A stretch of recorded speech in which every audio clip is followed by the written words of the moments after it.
제가 오늘 말씀의 제목을 새 계명이 지켜지고 있습니까? 라는 그런 말씀의 제목을 세웠는데요. 사실 제가 신앙생활을 하면서 중요시 여길 뿐만 아니라 또한 가장 근본적인 질문으로 늘 스스로가 제 스스로에게도 묻고 있는 질문이기도 합니다. 새 계명이 지켜지고 있는지. 왜냐하면 예수님께서 이제 십자가를 지시기 전에 제 아들에게 마지막으로 가르침을 주신 귀한 말씀 중에 이 새 계명을 주셨다고 하십니다. 그래서 이 계명을 우리가 사실 귀한 말씀이니까 지키며 따라 살아가야 되는데 이게 어떻게 지켜지고 있는지 좀 실질적으로 좀 저희들이 좀 생각을 좀 해봐야 되는 것 같아요. 과연 우리 하나님의 그 사랑을 우리가 어떻게 실질적인 삶에서 나누고 경험하고 있는지 여러분 스스로도 좀 솔직하게 좀 질문해 보셨으면 합니다. 그래서 좀 함께 좀 보셨으면 하는데, 먼저 다시 한번 우리 말씀 보기로 하죠. 새 계명을 너에게 주노니 서로 사랑하라. 내가 너희를 사랑한 것 같이 너희도 서로 사랑하라. 너희가 서로 사랑하면 이로써 모든 사람이 너희가 내 제자인 줄 알리라. 예수님께서 새 계명이라 하십니다. 여러분은 새 계명이라 하면 어떤 인상을 받으십니까? 일단 계명이라는 것은요, 중요시 여겨야 되는 거죠. 계명이라는 것은. 그래서 이제 성경에서 보면 이제 10계명을 매우 중요시 여깁니다. 유대인들은 뭐 더할 나위 없이 굉장히 중요시 여기는 계명이죠. 그래서 저들이 지키는 율법에서 10계명은 초강령입니다. 물론 이제 기독교인들도 매우 중요시 여기기도 합니다. 그래서 이제 10계명 중에 하나인 그 안식일을 지키라는 거, 주일을 이제 지키라는 거. 그래서 이것을 굉장히 귀하게 여기다 보니까 뭐 주일 성수라는 말까지 만들어서 중요한 계명으로 지키려고 하고 있는 거죠. 어쨌든 이렇게 우린 계명이라 하면은 아주 중요시 여기며 따라하는 것으로 인식하고 있습니다. 하지만 이제 우리 기독교인들은요, 복음의 메시지를 통해서 뭐 행위적인 것이 아니라 이제 믿음을 통해 영생의 구원이 주어졌음을 또한 알고 있어요. 그래서 우리가 믿는 우리 믿는 이들에게 이 계명이라는 것은요, 중요시 여겨야 되지만 만일 지키지 못한다고 해서 뭐 구원을 놓치고 뭐 이렇게 생각하지는 않습니다. 그렇게 믿고 있지는 않죠. 그래서 예수님께서도 계명이란 말보다 새 계명이라 하시며 아주 귀한 가르침을 주신 것 같습니다. 제가 좀 더 설명을 드릴게요. 그 당시 유대인들은요, 이미 저들에게 주어진 하나님의 계명은 더 이상 이게 더해지거나 빼거나 고칠 수가 없는 것으로 믿고 있었어요. 그렇잖아요. 하나님의 계명인데 뭐 이게 뭐 자꾸 바뀌고 뭐 새로운 것을 더하면은 이게 정말 하나님의 계명인지 의심이 생기게 되는 거죠. 근데 이제 그런 상황에서 예수님께서 새 계명을 주시겠다? 아주 각별한 의미가 있는 거죠. 어떤 의미냐면요, 예수님께서 새 계명을 말씀하시면서 이제 너희들의 구원은 그동안 필수적으로 지켜야 했던 뭐 계명이나 율법을 지켜야 하는 그런 것이 아니라 나의 십자가의 죽음을 통해서 그리고 나의 부활을 통해 주어질 것이고 너희들은 이를 믿게 될 것이야 하는 그런 가르침을 간접적으로 주시는 것입니다. 그리고 그렇기 때문에 이제 예수님은요, 우리에게 새 계명을 가르칠 수 있는 거죠. 그러니까 이제 계명을 통한 구원이 아니다. 그리고 나는 계명을 세울 수도 있는 이다. 이런 이제 의미로 이제 주시는 거죠. 좀 약간 여러분들께서 이게 이해가 되실지 모르겠지만, 그래서 우리가 이제 성경을 자세히 보시면요, 예수님은 유대인들 앞에서 당당히 당신의 말씀을, 예수님의 말씀을 계명이라고까지 일컬으십니다. 그러니까 이제 유대인들이 그런 상황에서 예수님은 뭐라고 하냐면은 미친 사람 아니냐, 그렇게 얘기를 하는 거죠. 왜냐하면 이미 구약에 계명이 주어졌는데 예수님께서 계명을 언급하고 있거든요. 네가 뭔데? 이제 그런 의미가 되는 거죠. 하지만 예수님은 이제 그런 계명을 통해서 우리가 구원을 받는 것이 아니라 당신의 십자가 죽음을 통해서 구원이 주어질 것을 간접적으로 설명하시는 거예요. 그렇기 때문에 내가 계명을 줄 수 있는 자임을, 그래서 이제 새 계명을 주겠다, 이런 말씀을 하시는 거죠. 그러면서 예수님께서는 이제 내가 정말 중요시 귀히 여기는 그런 가르침이 무엇인지를 가르치겠다는 게, 십계명도 중요할 수 있지만 이제 주님께서 특별히 주님의 백성을 위해서, 주님의 교회를 위해서 정말 중요시 귀히 여기는 그런 가르침을 주시겠다 이렇게 말씀하십니다. 그리고 그것이 서로 사랑하라. 내가 너희를 사랑한 것 같이 서로 사랑하라. 그를 계명으로 주시겠답니다.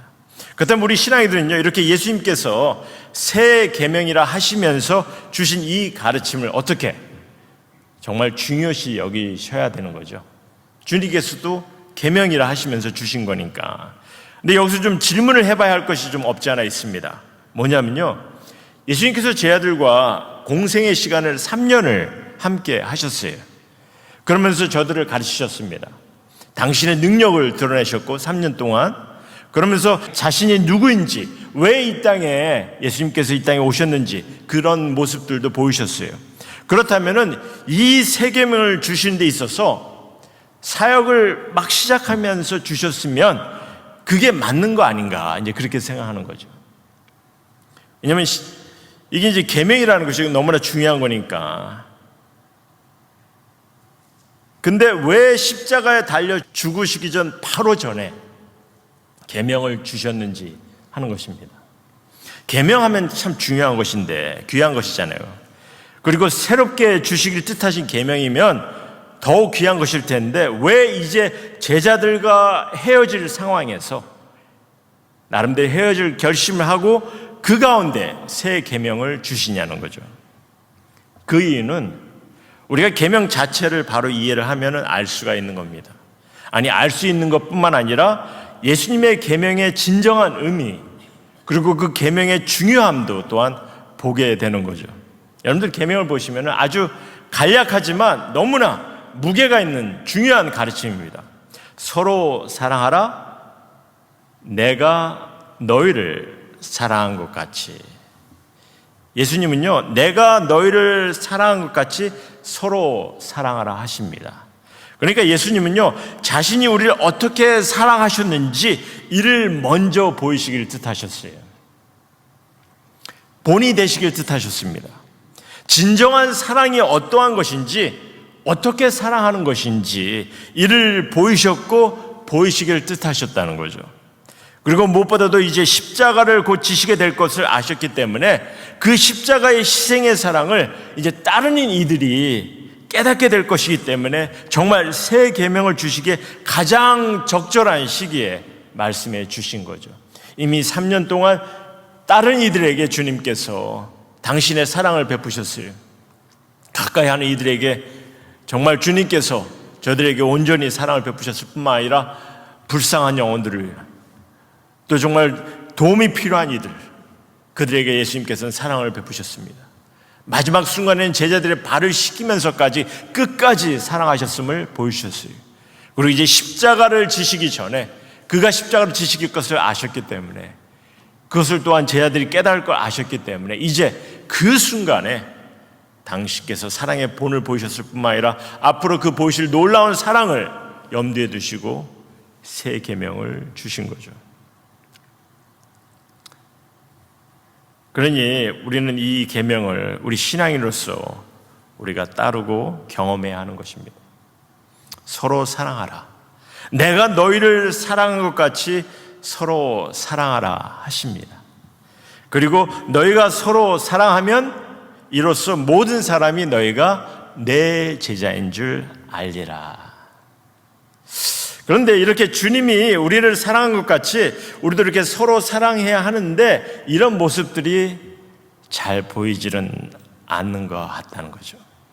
우리 기독교 안에서, 교회 안에서, 신앙인들 가운데 우리가 이렇게 찬양하고 성가도 부르고 하는데 이게 잘 보이지 않는 것 같다는 거죠.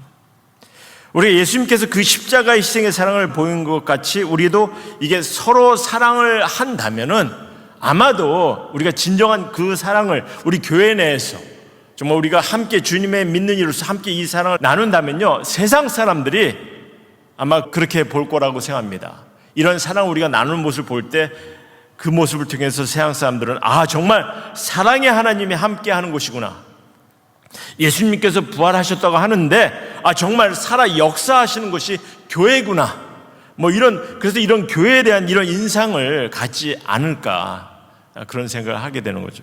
하지만 현실은 그렇지 않은 모습을 보게 됩니다. 그럼 왜 그렇습니까? 이게 예수님께서 새 계명을 주셨으니까 그만큼 중요시 그리고 귀히 여기며 지켜져야 되는데 중요시 여겨지지도 않고 또 많은 경우 놓치는 경우가 많은 거죠. 그 중요함을. 왜 그럴까? 제가 지금부터 좀 설명을 드리는 것은요, 아마도 우리 성도님들께 매우 생소한 것일 수가 있습니다. 그럼에도 불구하고 제가 왜 이렇게까지 하냐면요, 일단은 이 새 계명이 얼마나 귀한 가르침임을 좀 보셨으면 하고요. 그런데 왜 이렇게 중요한 가르침이 또 놓쳐질 수 있는지 이것도 함께 보셨으면 해서 좀 말씀을 드립니다. 그래서 좀 나름대로 좀 귀담아 들으셨으면 합니다. 여러분들, 예수님께서 주신 이 새 계명, 우리가 아는 복음서는요, 보면은 이제 마태, 마가, 누가, 요한 이렇게 4개의 복음서가 있습니다.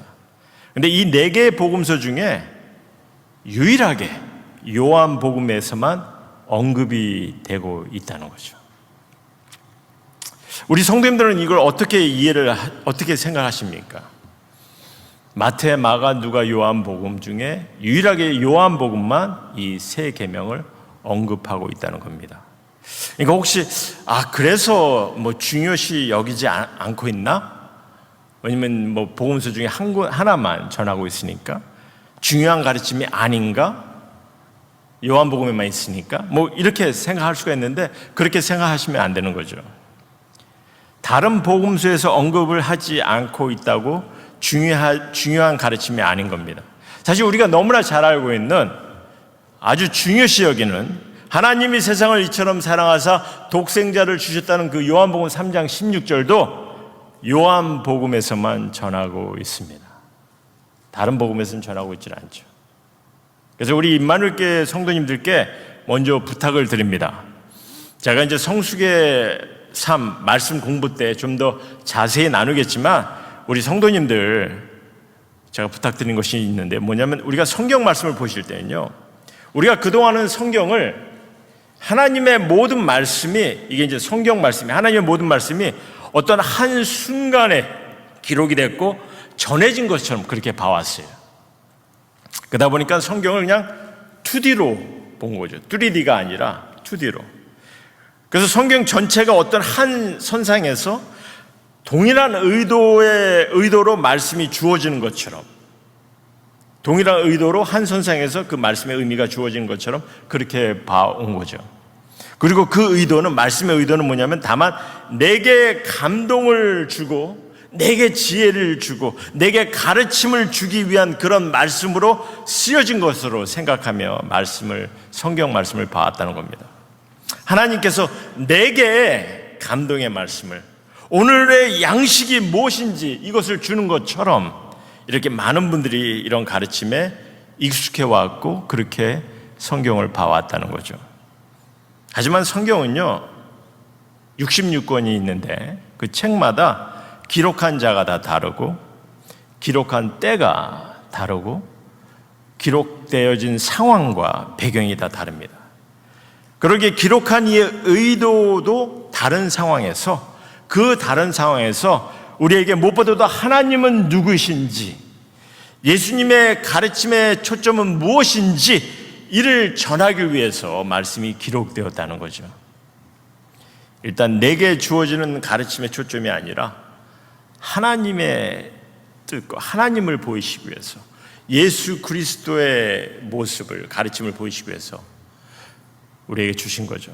그래서 이런 상황을 인식하면서 오늘 요한이 전하는 예수님의 가르침을 우리가 생각해 본다면, 제가 그냥 결론적인 것만 좀 말씀드리겠는데요. 여러분들, 복음이 막 전파되면서 초대교회가 막 성장하기 시작합니다. 초대교회가 막 성장하게 되면서 초대교회가 처음에 이 복음서를 통해, 그때 당시 복음서는 뭐였냐면은 주로 마태, 마가, 누가복음이었어요. 그때 당시 그 복음서를 통해서 그 전에 들은 그런 것들이 있는데, 그 전에 들은 것은 뭐냐면 주로 예수님께서 능력을 행하신 그런 가르침, 또 기적적인 그런 능력을 통해서 주시는 그런 가르침에 초점이 되었고요. 그리고 또 예수님의 비유의 가르침을 통해서 그러니까 이제 마태, 마가, 누가복음을 통해서 그런 가르침들을 통해서 교회가 성장하게 되었다는 거죠. 물론 그 당시 바울이나 베드로 이런 이들의 서신을 통한 가르침도 있긴 하였는데요. 그렇지만 그러는 가운데 어떤 문제가 생기냐면은 유대인들의 그때 당시 이제 교회 안에 유대인들이, 초대교회 안에 유대인들도 주로 이제 유대인들을 통해서 초대교회가 시작이 되었죠. 근데 그 유대인들의 영향으로 초대교회가 이제 예식적인 것을 다시 교회에서 세우기 시작합니다. 전통 예식들도 또한 세워나간 거죠. 그러면서 예수님의 가르침을 놓치는 상황들이 되는 것을 우리는 역사를 통해서 보게 돼요.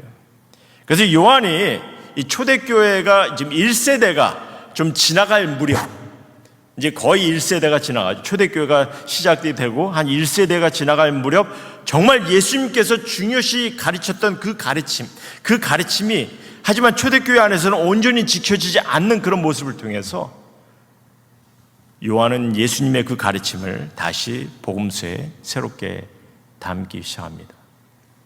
그래서 우리가 요한복음에 보면은 거의 90% 이상이 다른 복음서에 기록이 되지 않은 가르침입니다. 예수님께서 너무나 중요시 주신 그 가르침을 그동안 그냥 예수님의 능력과 기적의 모습, 이런 예수님의 비유의 가르침에 초점을 둔 그 복음서 안에서 우리는 예수님의 모습을 봤고 그 가르침을 본 거죠. 하지만 요한은요, 정말 예수님께서 그 외에 주신 놀라운 그런 가르침을 초대교회가 놓치고 있는 상황에서 그것을 다시 기록해서 우리에게 전하고 있는 거죠. 그러다 보니까 오늘 우리에게 또 이 새 계명이 얼마나 중요하고 귀한 가르침을 우리는 보게 되는 것입니다. 예수님께서는요, 예수님을 따르는 이들이 주님의 교회가 정말 중요시 지키길 바라시면서 주님께서 십자가를 지시기 전에 마지막 순간까지 이 가르침을 새 계명으로 주셨어요. 하지만 이 가르침이 교회에서 계속 울림으로 전해지질 않다 보니까 새 계명마저 놓쳐가는 그런 모습들을 보게 되더라는 거죠. 여러분들, 계명입니다.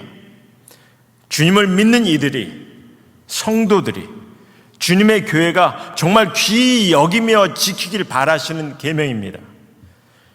여러분들, 믿음 다음으로 중요한 계명이라고 저는 봐요. 제가 왜 이런 말씀을 하냐면요, 여러분들 성경을 보면은 예수님께서 당신을 따르는 이들에게 가르쳐 주신 새 계명은 이것밖에 없어요. 구약에 있는 계명을 예수님께서 다시 한번 확인시키기 위해서 첫째 계명과 둘째 계명을 말씀해 주고 계시죠. 구약에 있는 계명을 여호와를 사랑하고 내 이웃을 내 몸과 같이 사랑하는, 그것은 확인차 예수님께서 주십니다.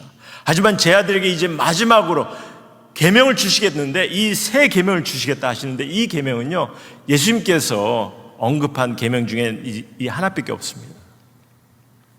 물론 예수님께서 다른 이들에게 권면하시면서 주시는 가르침은 많아요.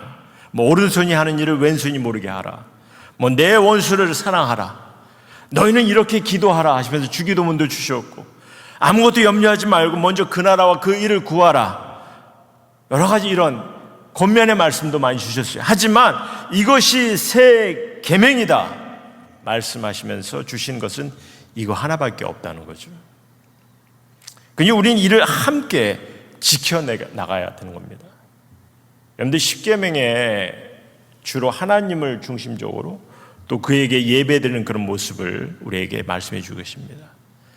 그래서 구약에 있는 계명은 하나님을 바라보며 우리의 마음이 온전히 하나님께 돌려지는 그런 모습에 계명에 초점이 되고 있어요. 근데 이제 예수님께서 이 땅에 오셔서 우리에게 새 계명을 주시는데, 이 새 계명이 뭐라 하십니까? 서로 사랑하라는 거죠. 내가 너희를 사랑한 것 같이 서로 사랑하라는 거죠. 그래서 이 계명이 우리가 함께, 반드시 함께 지켜나가야 되는 겁니다.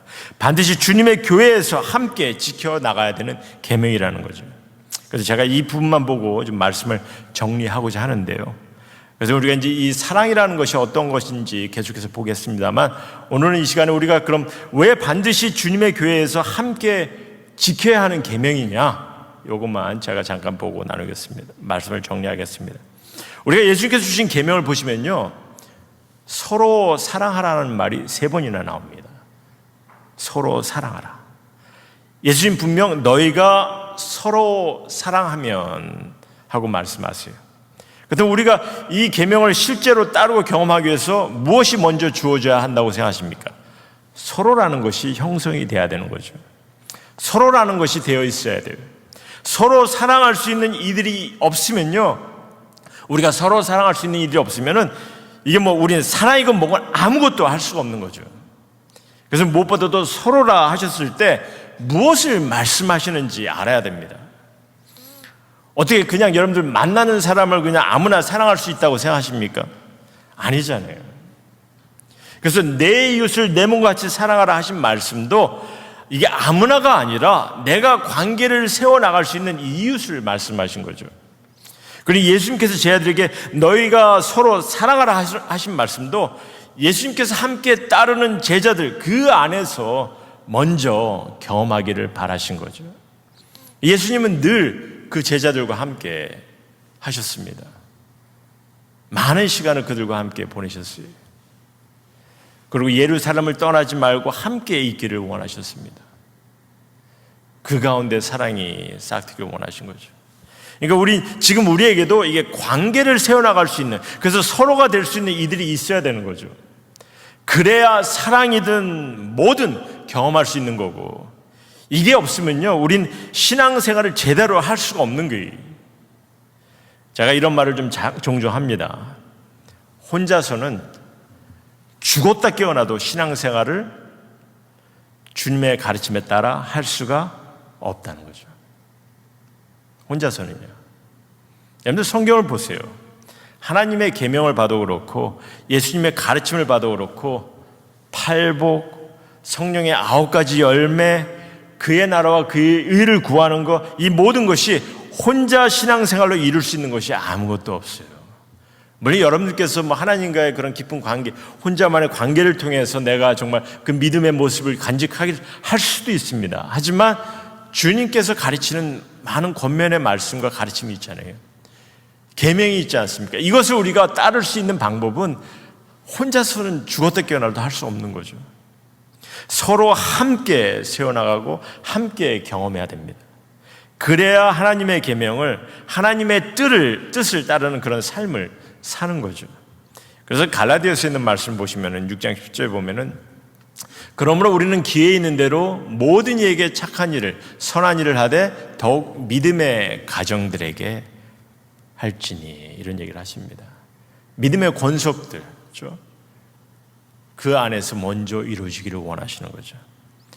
성경은 확실히 가르치고 있습니다. 성도 간의 사랑의 관계를 세워나가는 것이 우선된 일이라는 것을, 만약 우리가 믿는 이로서 서로가 사랑을 나눌 수 없다면은 다른 이들과 주님의 사랑을 나눌 수 있겠다 하시겠어요? 주 안에 세워진 가족들에게 제대로 우리가 이 일을 하지 못한다면요, 어디서 누구와 어떻게 사랑을 나눌 수 있겠냐는 거죠. 그래서 주님께서 우리에게 가정을 허락하셨습니다. 가정에서 먼저 이루어지길 원하십니다. 주님의 가족 공동체 안에서 이를 이루시길 원하세요. 그래서 우리에게 새 계명을 주신 거죠. 이런 관계를 이루어가는 교회에 하나님께서 함께 하시기를 원하십니다. 여러분들 계시록에 보시면은 예수님께서 7교회를 책망하시는 말씀이 있어요. 온전하지 못한 그런 교회 모습들을 마지막 때 주님께서 다시 한번 우리에게 리마인드 시키는 거죠. 그런데 그 교회를 책망하시면서 마지막 부분에 무엇을 보시냐면 예수님께서 문 밖에, 교회 문 밖에 서서 문을 두드리고 계심을 우리에게 말씀해 주고 계세요. 교회가 문을 열기를 바라십니다. 근데 만약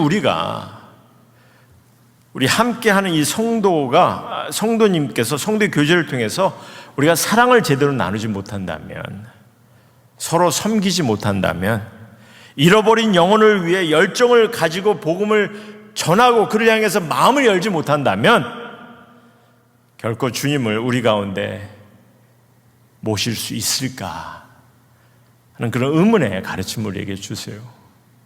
주님은 우리와 함께하길 원하십니다. 사랑의 공동체가 된 모습을 통해서 우리와 함께하기를 원하세요. 우리 스스로가 그 일을 행하지 못한다면 어떻게 우리가 주님을 모실 수 있을까 하는 그런 의문을 그 말씀을 통해서 보게 됩니다. 성경 우리들에게 하나님에 대한 우리의 마음과 뜻을 다해서 주님을 경배하고 찬양하며 예배드리길 원하십니다. 전적으로 구약의 말씀을 통해서 하나님께서는 그 하나님의 향한 우리의 마음이 얼마나 귀함을 말씀해 주셨어요. 근데 우리를 사랑하신 하나님께서 우리의 구원과 우리의 생명을 위해서 예수 그리스도를 보내셨을 뿐만 아니라 또한 하나님께서 우리에게 놀라운 사랑을 우리에게 보여주시고 원하셨습니다. 근데 그 사랑을 보여주신 것뿐만 아니라 우리에게 너무나 중요한 귀한 가르침을 보여주고 계시더라는 거죠. 새 계명을 주시면서 내가 너에게 새 계명을 주노니 서로 사랑하라. 서로 사랑하라는 거죠. 내가 너희를 사랑한 것 같이 주님께서 우리를 사랑한 것 같이 서로 사랑하라는 거죠. 그래서 우리의 이 사랑이 어떤 모습인지를 계속 보겠습니다. 하지만 이 사랑의 모습에서는요, 결코 우리가 이 함께 드린 예배를 통해서 뭔가 예배를 통해서 우리가 주님을 섬기면서 우리가 어떤 무슨 다른 부분에 초점되는 것보다 무엇보다도 먼저 하나님께 향한 마음과 서로를 향한 마음을 늘 간직하면서 주님의 일들을 감당하기를 원하신다는 거 다시 한번 기억하시고 우리 주님의 교회가, 우리 임마누엘 교회가 늘 정말 하나된 마음으로 주님의 뜻을 온전히 이루어가는 그런 귀한 사랑의 공동체가 되기를 다시 한번 주님의 이름으로 소원합니다.